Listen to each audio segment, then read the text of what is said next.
Gouverneur Morris, the forgotten founder who gave America its voice. Most Americans have never heard of Gouverneur Morris. Yet every time the Constitution begins with the words, "We the people," they are hearing his voice. His first name was not a political title. It was simply gouverneur. Born in New York in 1752, he came from a wealthy family filled with British loyalists. His mother celebrated when British troops captured New York, and his half-brother became a general in the British Army. Gouverneur chose the other side. During the American Revolution, Morris entered the Continental Congress and became one of George Washington's most useful allies.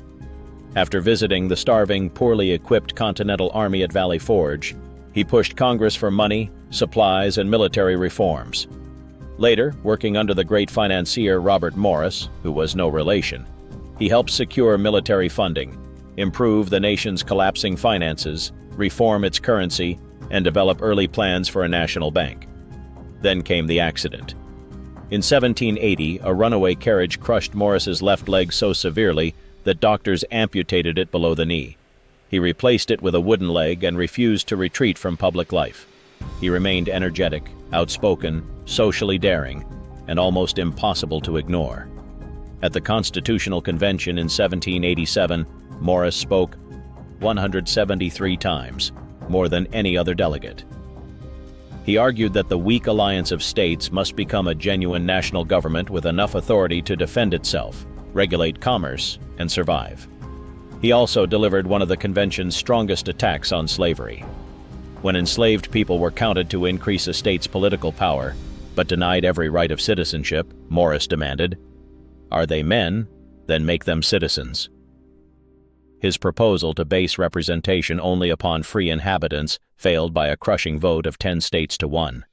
But his words exposed the enormous moral contradiction at the heart of the new republic. Morris's greatest contribution came after the delegates had finally settled their exhausting arguments. A 5-man committee of style was appointed to turn their resolutions into a clear, finished constitution. Morris became its principal writer. The earlier preamble began as a clumsy list of individual states. Morris transformed it into something infinitely more powerful. "We, the people of the United States." Those words did more than sound majestic. They declared that the new government rested not merely upon 13 separate state governments, but upon one American people. Morris also gave the Constitution much of its final structure, rhythm, clarity, and force. James Madison later acknowledged that the finished style and arrangement of the Constitution belonged to Morris's pen. His astonishing career was not over. George Washington sent Morris to represent the United States in revolutionary France. While Paris descended into prisons, executions, and the Reign of Terror, Morris remained at his diplomatic post, protecting American interests and recording the unfolding catastrophe in his diaries. He later served in the United States Senate and chaired the commission that planned the Erie Canal, the waterway that would eventually connect the Great Lakes with the Atlantic Ocean and help transform New York into America's commercial powerhouse.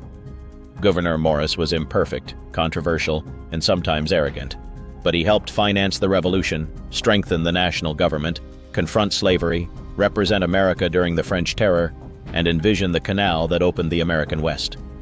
And when the United States needed words large enough to contain an entire nation, it was this forgotten founder, with one leg, a fearless voice, and an extraordinary pen, who gave America its opening line, "We the people."